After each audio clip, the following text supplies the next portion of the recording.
এই যে এটা হচ্ছে ব্রেমেন সিটির একটা জায়গাতে আমি আসছি। তো এখানে দেখেন এই যে আমার ক্যামেরার বাম পাশে দেখেন লাল একটা রাস্তা, আর এখানে হচ্ছে সাদা একটা রাস্তা। তো এই লাল রাস্তাটা হচ্ছে সাইকেল হাঁটার জন্য, সাইকেল চালানোর জন্য।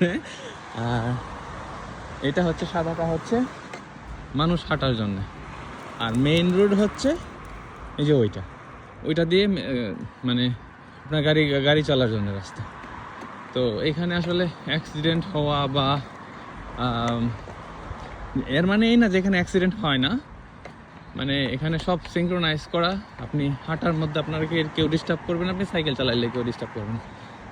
তবে মাঝে মধ্যে উল্টাপাল্টা তো হয়, মানুষ উল্টাপাল্টা রুলস ব্রেক করে, অনেকে উল্টা পাশ থেকে আসে, তখন তো এরকম ঘটনা হয়। বাট এটা খুবই রেয়ার, আর এক্সেপশনাল জিনিস কখনো উদাহরণ হইতে পারে না, ঠিক আছে না।